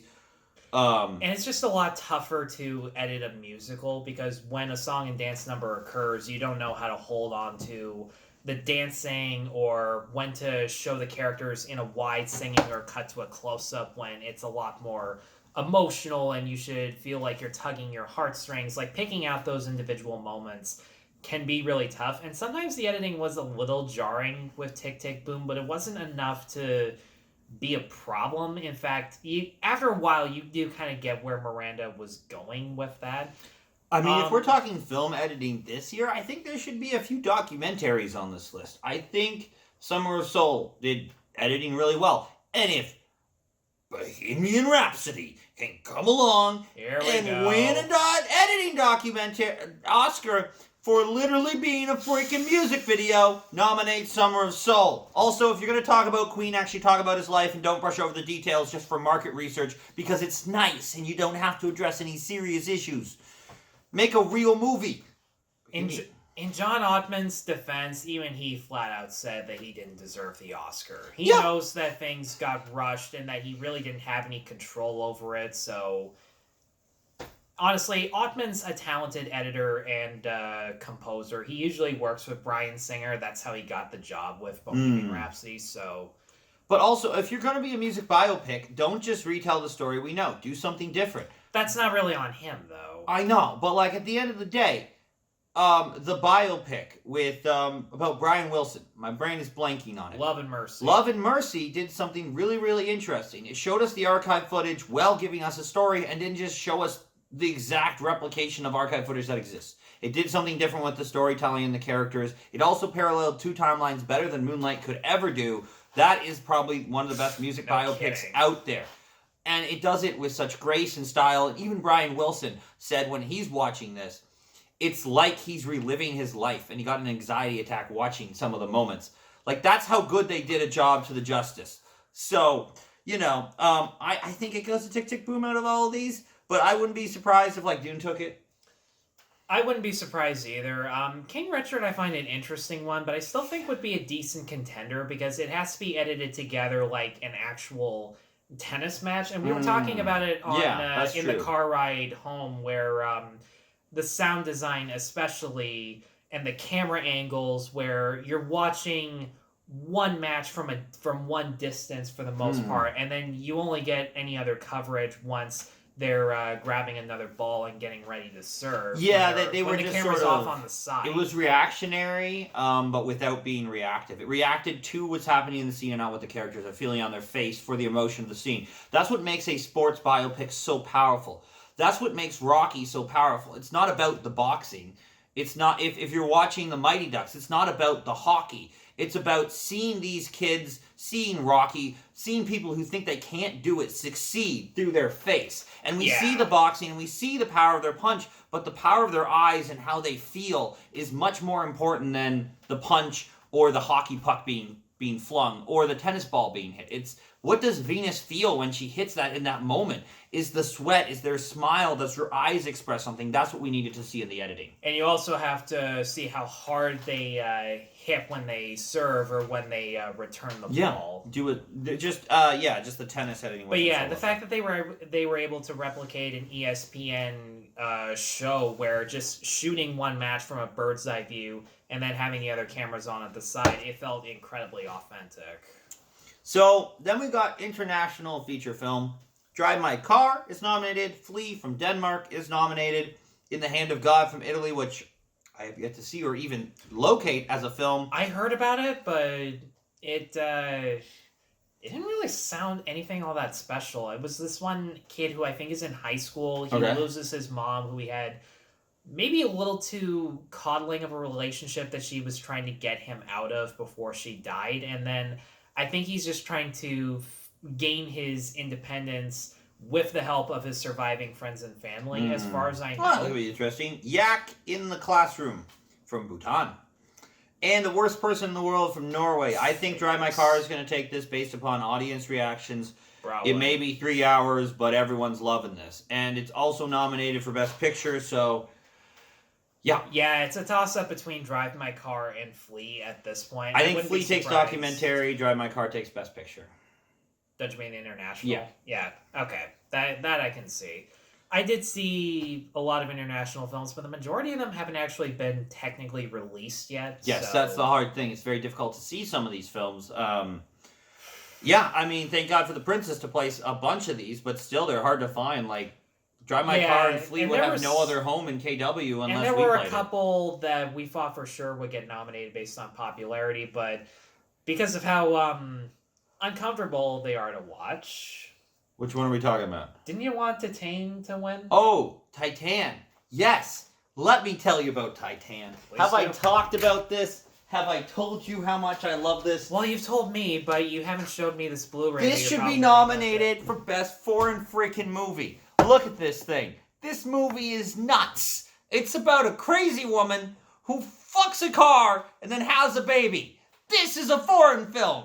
That's amazing. You want to see someone's jaw get busted with a stool or self-abortion with a chopstick? We've got you covered. You want to see an impactful story about a father-daughter relationship that will make you feel things that you didn't thought you'd feel after all this horrible stuff happens? We got you. You want to see a woman bleed motor oil from her body? We got you. This movie is banana. This movie is nuts. This is the best movie of 2021. I have seen nothing like this. This is incredible. It's the way it is shot from point A to point B has this air of mystery. The lighting is magical. I am disgusted. I am heartwarmed. And this is a masterpiece. Continuing on, I love this movie. Well, she also fucks a fire truck, too. That's the thing. This movie is so good. It's really, really... You've never seen anything like this. Well, I don't doubt that. This is from the lady who made Raw. Great movie. I just love that you can nominate stuff like Taxi Driver or Joker. No, wait, they already nominated Taxi Driver this year. It's called Licorice Pizza. Yeah, it was Taxi Driver for like 5 minutes. I'm just saying, like, with all the violent stuff, like the Godfather movies, like the Scorsese films, but this is a red flag. No, you need to nominate this for Best International Feature. It's bananas. French films are weird. What I find weird is that they picked a different French film for their entry. What did they pick? I don't actually know. That was the weird thing about it. I had never heard of it. Let me just look it up here. The Two of Us. Just type in 2021. Just make sure that's the exact same thing. Yeah, The Two of Us. Okay. All right. So, but I mean, I'm just gonna drive my car because everyone's loving that movie. The vibes are good. more than likely. It takes like 40 minutes for anything to happen, but it is an interesting 40 minutes where nothing happens. So Well, thanks for the heads up. that's when the movie really starts to kick into gear. But Okay. Yeah. Good. so now let's go to makeup and hairstyling. Coming to America, got a nomination for makeup and hairstyling. Cruella, Dune, Eyes of Tammy Faye, and House of Gucci. I think this might be the only award that House of Gucci could take, but I think because Tammy Faye is so heavily reliant on heavy makeup and ridiculous hair, this could easily take it. I want to say that Cruella might have a shot just based on the exact same reasons that it will probably win for costume design, because it just plays a stylistic part of the story as well as not so much from a writing perspective, because it still comes down to Emma Stone's character learning a lot and becoming a sanitized version of the character, but... Well, it's 2021. You have to be woke or you're asleep. One of these days we'll find the middle ground. Well, let's be honest. Aren't you glad The Suicide Squad didn't get a nomination? I mean, I wish it had. But I like... Suicide Squad is an Oscar-winning film. I can say that. I know. Love that movie. It's not good. No, the one that came out last year was good, but... Well, that was a phenomenal film. So you told me. Yeah, I want to hold on to my last swig. Oh, I got more, man.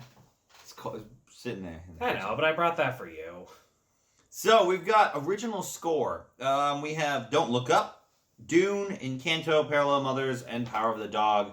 I think based upon all the hype this movie's getting, I think Encanto is going to sweep.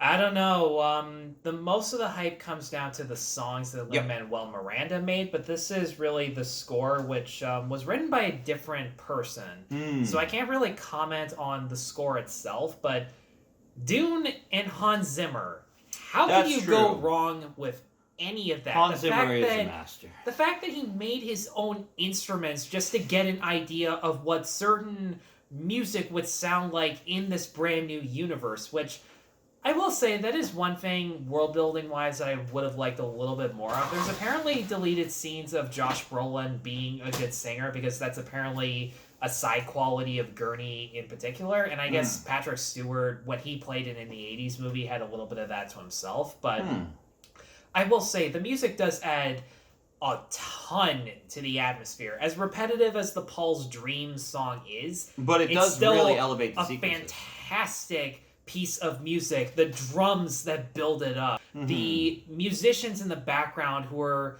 not necessarily speaking gibberish, but they're making all these ominous sounds. They add a lot to it. Yeah, no, definitely. I think without the music, it's not as exciting, because definitely in the sequences where they're in the dragonfly or flying over the desert or during the war, the music elevates that, but it also elevates the smaller moments, especially where the weird Jelly Belly King thing is happening and they're fighting. Who's that tub of lard thing? Oh, that weird creature. Oh, the spider? Yeah, I don't know, but the music in that scene definitely made it creepier for me. So, or are you talking about the sandworm?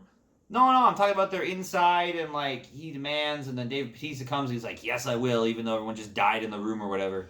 Oh, well, who was that thing? That was the bad guy. That was Stellan Skarsgård as the 500-pound Baron. Yeah. He was just in some kind of oil that heals him from poison or something. Yeah, like the that. beanbag chair. That's just mean. I mean, the character is weird. I don't know quite what it is. Oh, I know, and I'm totally fine with him being that weird and him being that heavy set. I mean, he looks like Uncle Fester if he had Wednesday and Pugsley for dinner. Addams Family. See, y'all are talking about... No! Y'all are talking about the Addams Family. I'm a Munsters kid. I never watched the Addams Family. I don't know what's happening. I watched the Munsters with the Munstermobile and the crossover with Batman. It wasn't on TV. We didn't have it. How am I supposed to watch it? I had it on TV. What are you talking about? We had very basic cable. It was on Global, for fuck's sake. Yeah, but the Munsters were on instead. Not when I was at home. We watched the Munsters. We were not into the Addams Family. She watched the Addams Family.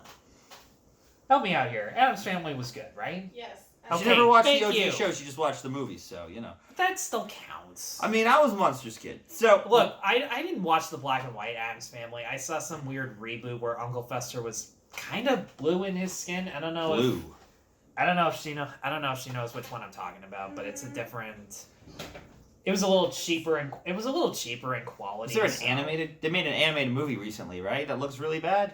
Yes, it looks like Hotel Transylvania knockoff. That's what it's going for, I think. It's meant to look like Hotel Transylvania, but it's from the guys who gave us Sausage Party. Oh, so that's a huge step down.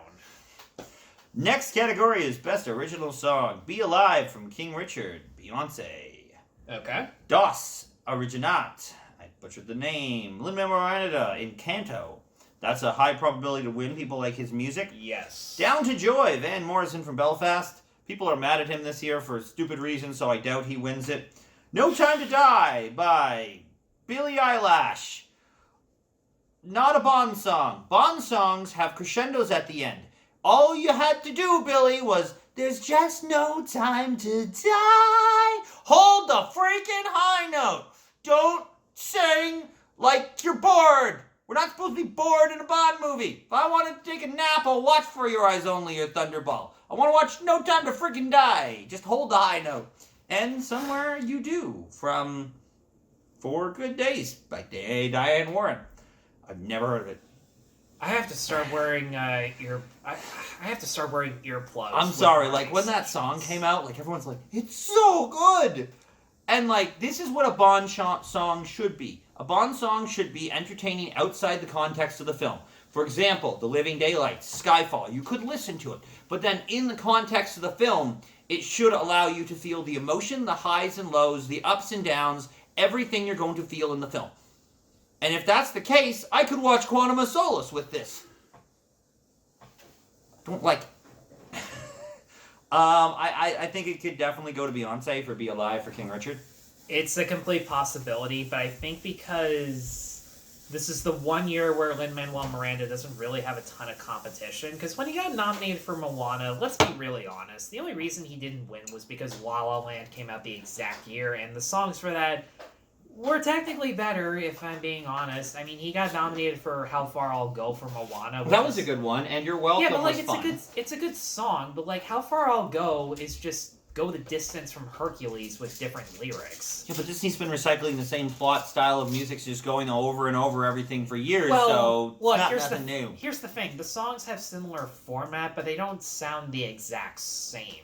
For me, anyways. With Go the Distance, it was so blatantly obvious, even though I've only seen Hercules once or twice in my life, and I've never really been a big fan of the movie.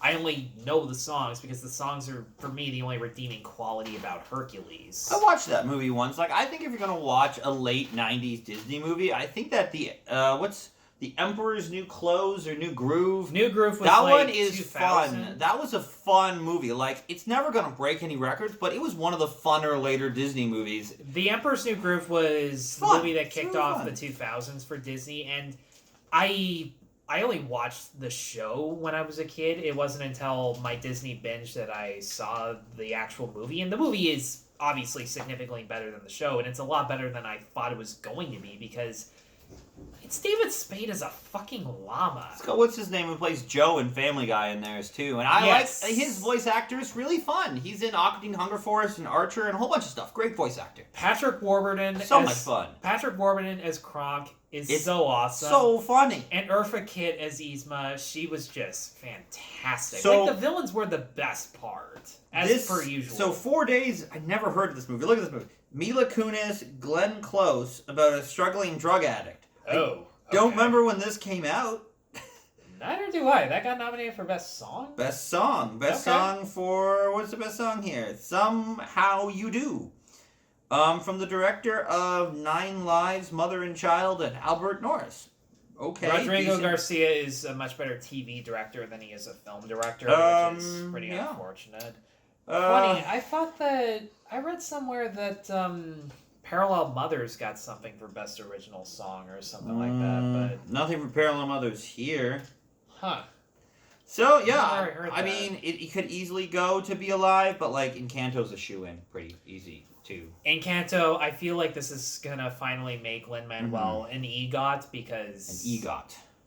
It's people who won an Emmy, Grammy, Oscar, and a Tony. Oh, okay. And by the way, Whoopi Goldberg does not count. A daytime Emmy is not an Emmy. Yeah, so our next category is production design. Dune, Nightmare Alley, Tragedy Macbeth, West Side Story, and once again, Power of the Dog. I think Nightmare Alley or Dune are the top ones here, but West Side Story could easily shoe in. I would personally go Dune because I think the world doesn't work without the incredible production design. Not at all, especially the fact that it was much more practical than any blockbuster I've seen in an incredibly long time. There was so much effort that went into making these sets tangible, making them feel as if they've been lived in before these characters even got there. But even the level of CG, which I'm sure we'll get to special effects in a little bit, the level of mixture of CG and practical blends seamlessly. And unlike a lot of Marvel movies where you can tell where the hero's being digitally put in for a swing or a punch or something, or even in Black Panther you can tell how bad that CG is at the end during the train fight, like, it never looks out of place. Like, you know the sand is fake. But you can't tell how. Just a heads up, when you get to Death on the Nile next week, get ready for some really horrendous I heard. But I mean, if you've watched the BBC made-for-TV Agatha Christie movies, you're prepared. Good to know. Yeah, you can tell the budget on that. So, production design, who do you give it to?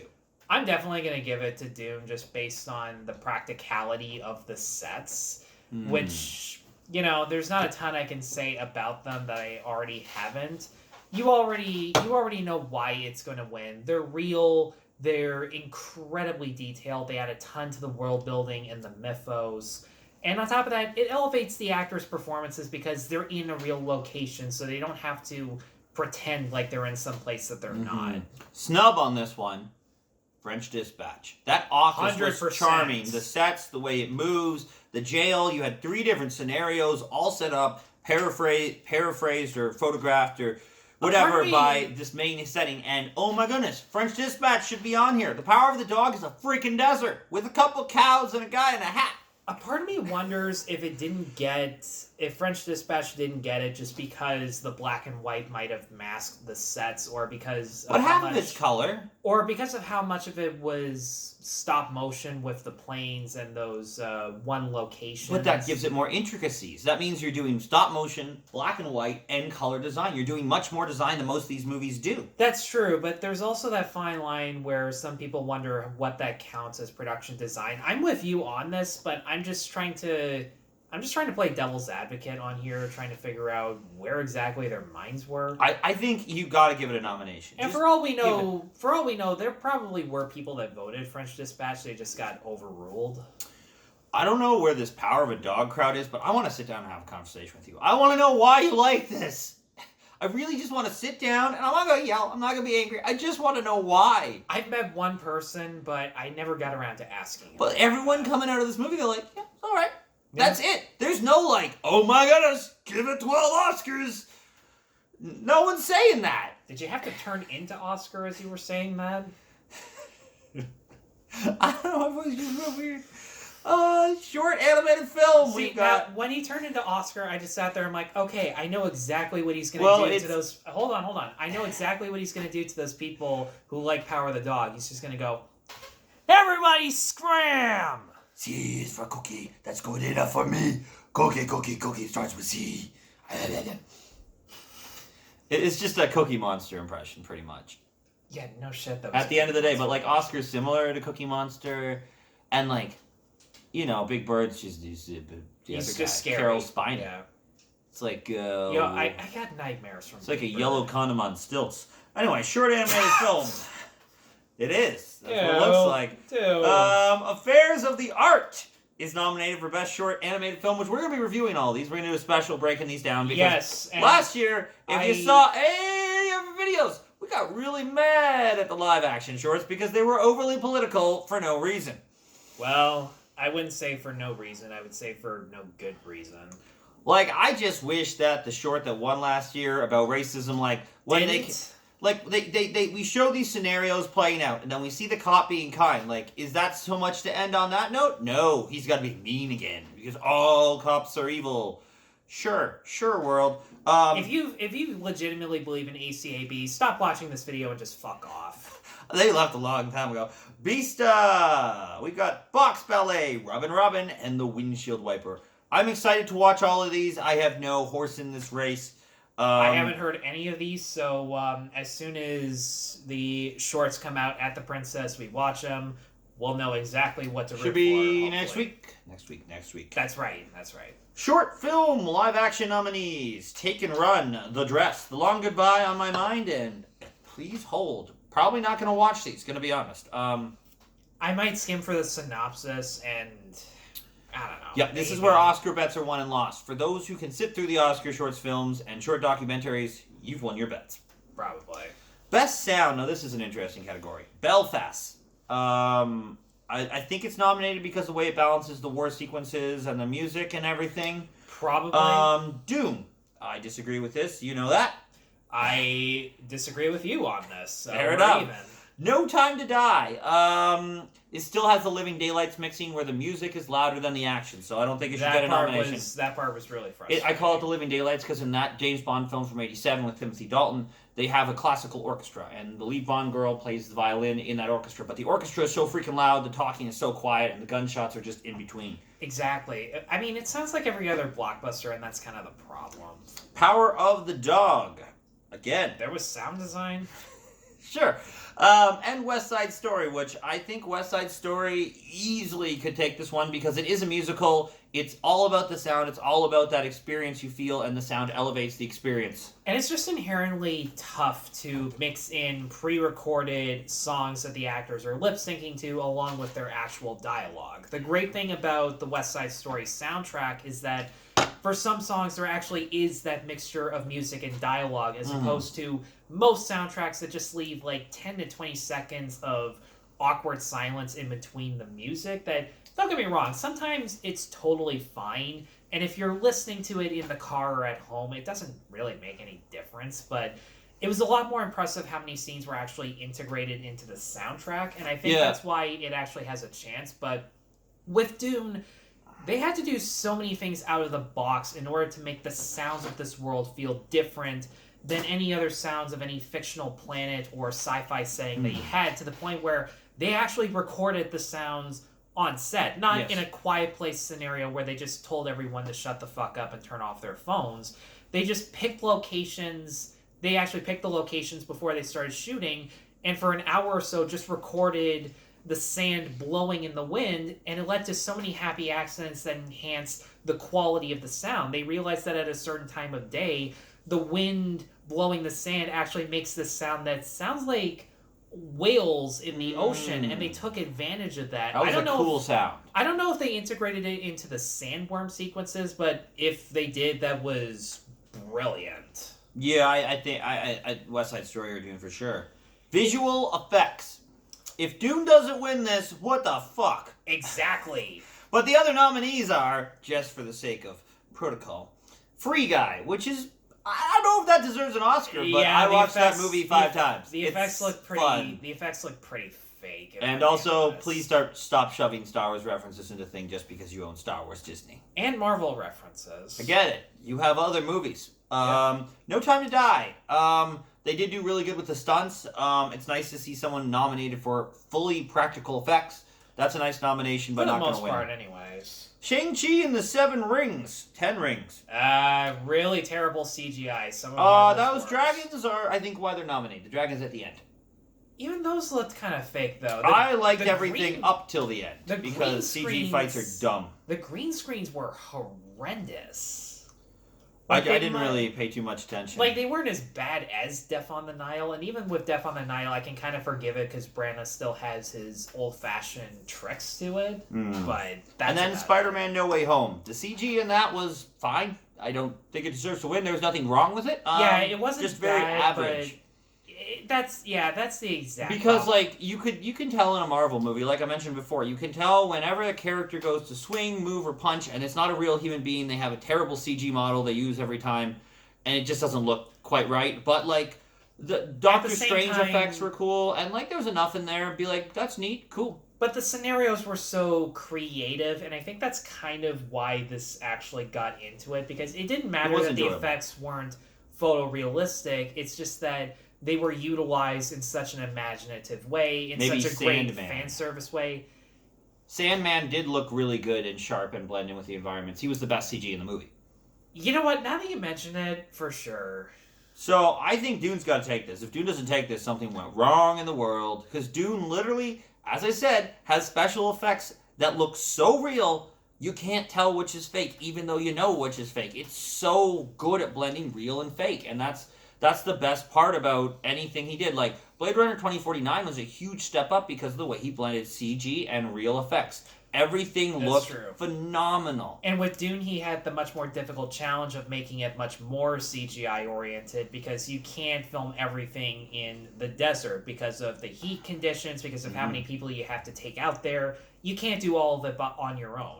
He also didn't use blue or green screens that often. He did use them, but sparingly. He didn't even use the stagecraft LED lights that you got for The Mandalorian, because apparently with the sun in the way, there would have been too much light to bounce off of it, so they used sand screens, which sounds like a terrible thing because it's a lot closer to certain skin colors, which I was going to say are skin color, but there's no winning with this shit. Yeah. You all, if you honestly don't know what I mean, why are you still here?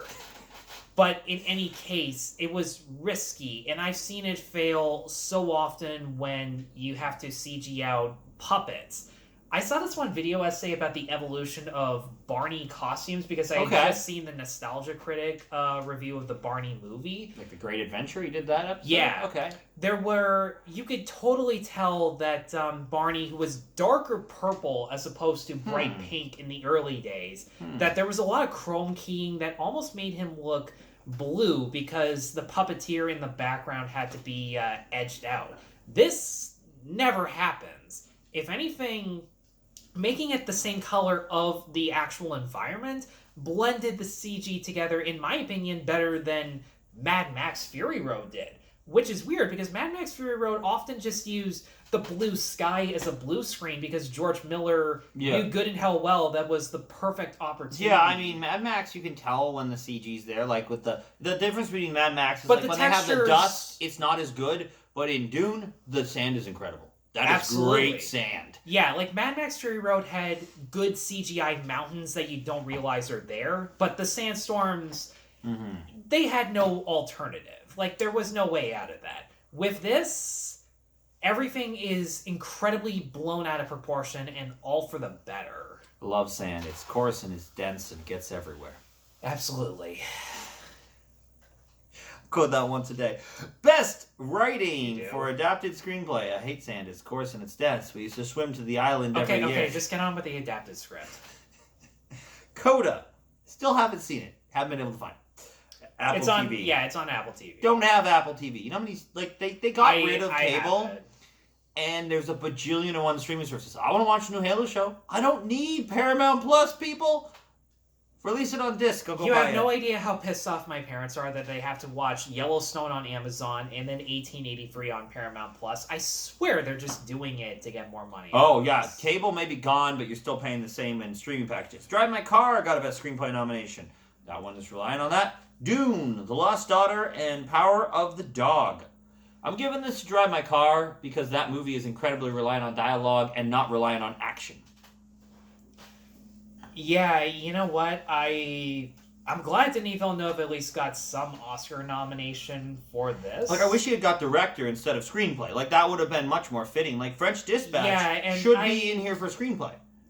Well, it should be for original screenplay. The Green Knight. Adapted. The Green Knight should be in here for adapted from the 18th century poem. Absolutely. Many other things should be in here besides what's in here.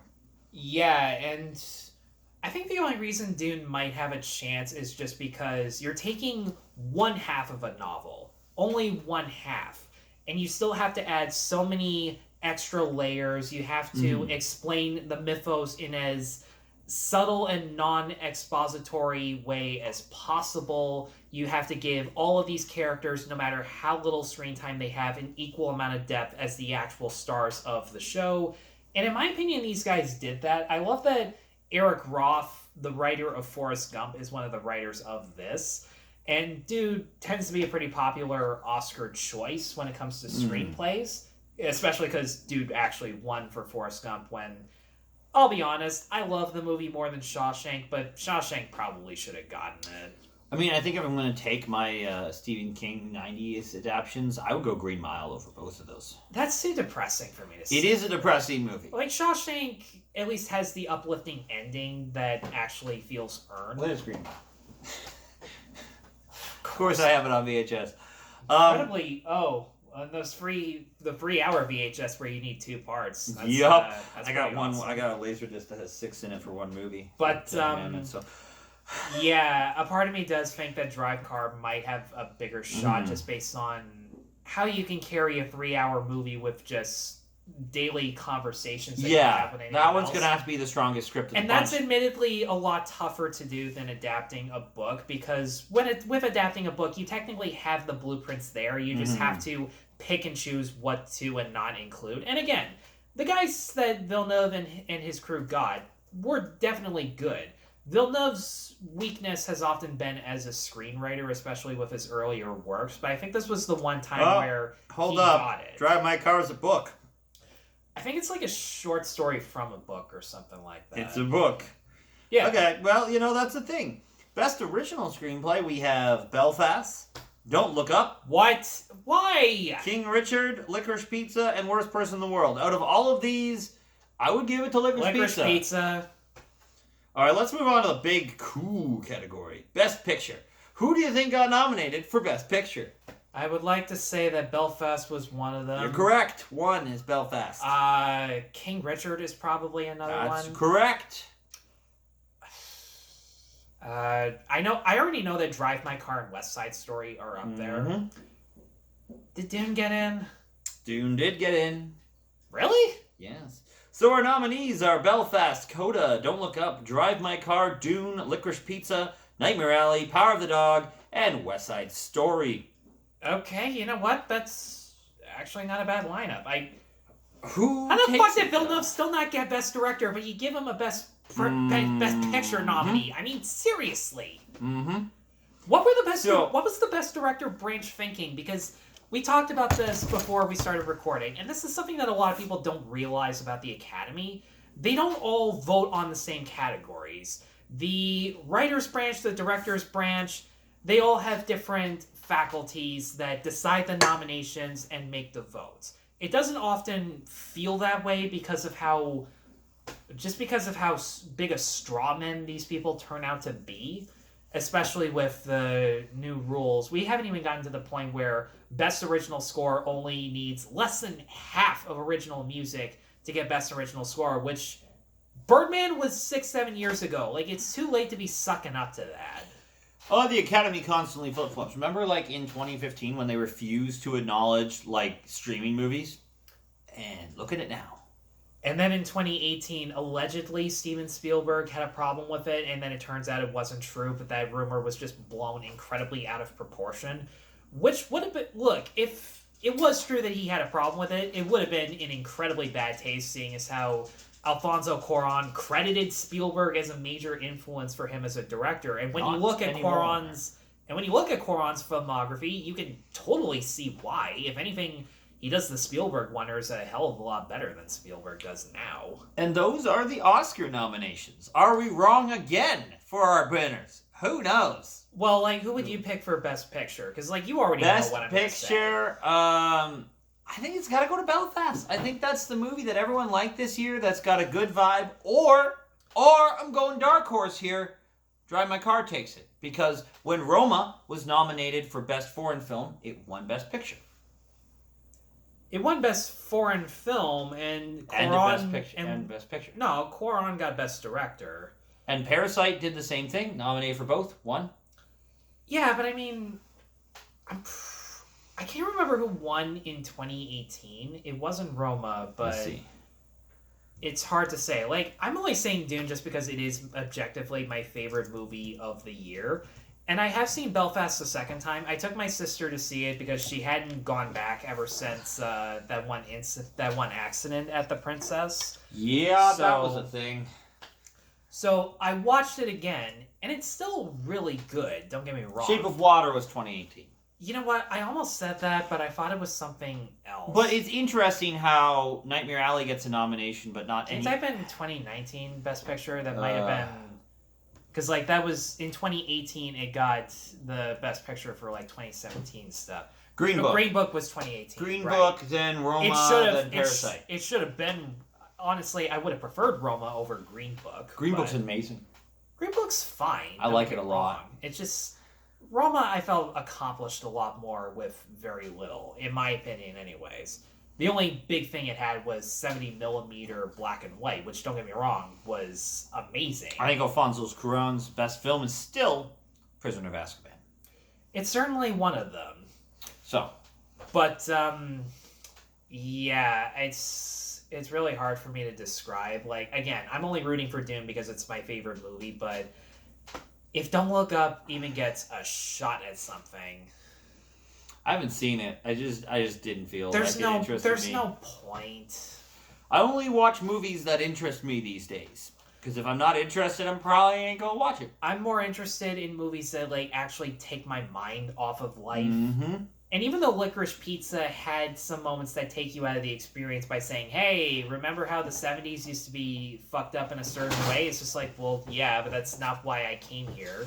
Which Sunday, check out my new video talking about Slumber Party Massacre. This movie should be fun, but it's more feminist than your mother. Speaking of feminists, should we get to the choice of Oscar hosts for this I year? have no clue who's hosting the Oscars. Let's go. This is the first time in a few years where there is actually going to be a host. They went hostless for a little while after the incredibly pointless Kevin Hart controversy that... I don't remember that. Somebody resurfaced like old tweets of Kevin Hart saying, my son's playing with these girly things, what did I do wrong? And everyone's like, oh, you're a homophobe. And it's just like... It was years ago. How does that reflect him in the present? I don't know. But he resigned because the damage had already been done. There was no point in going forward. See, here's the thing. The people who are reacting to those comments probably don't watch the Oscars. They also may or may not be those people on Letterboxd who, in a positive way, talk about how gay certain movies are, which, wow, you're a bunch of fucking hypocrites. Well, let me tell you, this movie we're reviewing Sunday, and I'm not kidding you, look it up, 100% on Rotten Tomatoes. This is a perfect movie. What? Yeah. Yeah. Because it has a feminist agenda, and it subverts the male gaze. No! Hold on. What 5 people said that? 18 major critics. I have a 22-minute rant. You really got to check this thing out. It's like 3 movies in one, and it's a piece of shit. Like, the original was at least fun and stupid. This it took itself way too seriously. So anyways, there is one host that I'm actually glad is actually taking part of the ceremony, and that one is Wanda Sykes. Oh, she's cool. I like her. She's incredibly funny. She has that snarky attitude that's loud and over the top, but it works. Baby, you can't taste racism. That's my favorite quote by her. That's Wanda Sykes. It's really funny. Oh, man. Thank you for reminding me about that so much. Problem is, she's the only funny woman out of the 3 hosts that we are getting. Okay, we got Tina Fey or Amy Poehler in there or something? I like them. They would have been funny, and they've already proven that with the Golden Sarah Globes. Silverman. No. She's funny. Well, she used to be. Then she did Santa Inc. I didn't watch. I don't know what that is. We have Regina Hall. Okay. Who's hit and miss. Really. All right. It depends on the material. Cool. They are also sharing the job with Amy Schumer. All right. No, it's not all right. I really don't have an opinion on Amy Schumer most days. Well, lucky you. You haven't listened to her stand-up routine or you haven't seen interviews of her, which, first of all, she's incredibly annoying when she has to be a real person. Because she's one of those comics that stays in character, like, all the fucking time. And it sucks. I hate it when comedians do this. That's not what we want out of you in real life. If we want to hear you joke about shit, we watch your stand-up specials and we watch your shows and movies. You have like an HBO thing going on? Brad Garrett, if you're listening to this, I'm talking to you too. You are funny, but like, be a human being in real life. At least Ray figured that out. That's why everybody loves Raymond, because he's a real human being. Who is Brad Garrett? He was the older brother on Everybody Loves Raymond. Oh, okay. The taller dude. He was also the dead chef in Ratatouille. That's Remy's. I watched a little bit of that. He's got he's got that deep voice. Everyone loves Raymond thing. Perfect. Not a bad little show. Just it's 90s and the laugh track really turns me off. Yeah, but like it's an actual audience, so at least you know that they're laughing at something that's actually going on. I hate when you film a show and you have a fake laugh track. That is the worst. In 2020, we should not have laugh tracks in our show. Looking at you, young Sheldon. Don't. Young Sheldon doesn't have a laugh track. It does. No, it doesn't. I've watched it. It's just awkward. Every time it's on CTV, it's awkward laughter. Okay, well, that's not supposed to be... Maybe it's just a MASH thing where sometimes they add the laughter in, sometimes they take it out. I don't know. I wish it was funny, though. Enough about Nickelodeon. In any case, Amy Schumer, for one, is not funny whatsoever. If she is, her material just coincidentally happens to sound like material that comes from other comedians. Well, there's that. If you haven't seen that parallel thinking video on YouTube where she literally copies an Ellen DeGeneres routine on the Ellen DeGeneres show, and Ellen, for whatever reason, doesn't pick up on the clues, which either shows what little she cares about stand-up anymore, or is really that big of an ass kisser that we fought. I mean, I haven't watched the Ellen show for like 10 years, so I can't talk to any of it. I heard like she was mean to somebody on set one time, and then like, I don't know, I guess she retired. That's what I know. Well, she's retiring now, and she did that one thing where she apologized about the behavior of I saw a lot of parodies of the apologies. That's what I saw. I never saw the apology. Okay. Well, like, she did apologize for her producers being dickheads, and then she kind of backtracked in this weird Today Show interview where she said that it was sexist people complaining about her, which I really don't understand. And even the lady interviewing her kind of called her out for making that shit up. She wasn't overt about it, but she just is like, well, didn't you also say this and that? So props to that interviewer for doing so, but you could have hired funny people, and you already did with Wanda Sykes. Can you get really Billy Crystal? I like him. Yeah, that's the other thing. I was in a Facebook conversation with everyone just going, why can't Billy Crystal come back? He was objectively one of, if not the best Oscar hosts ever, and everyone instantly assumed that because he's a white heterosexual male that he's probably not marketable enough, which I find incredibly hard to believe because of his head writer for pretty much the majority of his time hosting the Oscars. From 1986 to 2014, the head writer for the Oscars was a common writer of Billy Crystal and Whoopi Goldberg, because they were both big hosts, Bruce Vilanch, a big, heavy-set Jewish gay guy who got through in the business despite everything that could have went against him, because he was talented and because he was funny, and Crystal acknowledged that for fucking decades. So you cannot tell me that that's a valid reason for excluding him from the Oscars anymore just because they want to put up a much more positive image.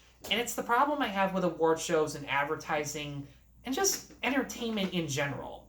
It's more about what the audience is supposed to look like, as opposed to what the audience finds entertaining. And it's mind-boggling that audiences are actually okay with that and even demanding it, which I don't understand. Well, regardless, the Oscars are going to happen March 27th, and if you happen to be by the Princess Cinema and think that I'm sort of funny, you're welcome to come by where there'll be a PG version of my jokes because, you know, we have an audience and a network. You want me to... I can help pitch in if you want. Oh, you're always welcome to come by, Tyler. No, seriously, I can definitely help in any regard. But it's gonna be a good night. You won't have to watch soap commercials or like Pantene Pro V, powered by you. Why? What shampoo. Happens? We mute the commercials and I chat. I say a bunch of nonsense. And then, someone in the back's going to call me out for saying that Ted Nugent and the One Star Was Born song sounds the same. Because they do.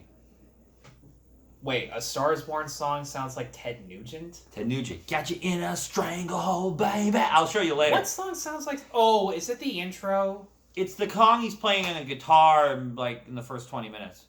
It's like the first 5 minutes where he does a concert and then he goes drinking. He even rips off the solo note for note. It's insanity. And someone's like, what? No, it's not. Well, don't disrespect the Nugent. This man is a guitar god. You don't respect the Nugent. Nugent may be insane, but he is talented. He is a guitar god. You don't go around disrespecting Santana or Jimmy Page or John Bonham on drums. You respect those names. Well, Santana embarrasses himself. As much as I love... Well, that's his own thing. As much as I love that song that he did with Nickelback, even I gotta admit, he's miles above Nickelback. It's still a good song in my opinion. But you just don't disrespect that. But anyway, come check out my Oscars. I'll be giving away fun prizes, doing the cinema squiggle, and telling you jokes that may or may not make you laugh. But I'm going to laugh inside, and that's all the validation I need. I might have to offer to be his joke writer on this. Hey, I'll take some jokes. You can always take a little help while writing. I'm Josh. This is Tyler. Tyler's about what's going on. I'm the T-Man Wolf. I don't know. I went super crazy there. What's going on? Well, hopefully very soon you can catch my review of Death on the Nile, which was a surprisingly decent murder mystery movie once it actually gets going. What you were saying about the first 40 minutes of Drive My Car being pointless, same thing here. I mean, it's got a decent cast. We'll check that out. You got a review for any other movies? You going to have a Drive My Car review up there? If I get around to watching it, I'm just kidding. Yeah, because my personal life has gotten so much more hectic now that restaurants are doing considerably better than they are now. It's called work. Yeah, exactly. Barely have any time for yourself, especially when you are a cook who works more than 8 hours, not by choice. And check out his channel, Tyler Wolf for 2S for fucking fantastic. And look forward to our review of Oscar animated shorts. And one of these days, I'll get around to watching The Last Chronicles of Narnia film. We'll do that video, we promise. Tyler? You know what? I forgot we even set out to do Yeah, we set out to do many things. But sometimes they just don't happen. Say something awesome. In 2 weeks from now, we will no longer need a barcode to have a life. I did like living in Minority Report. It was fun. It sucked.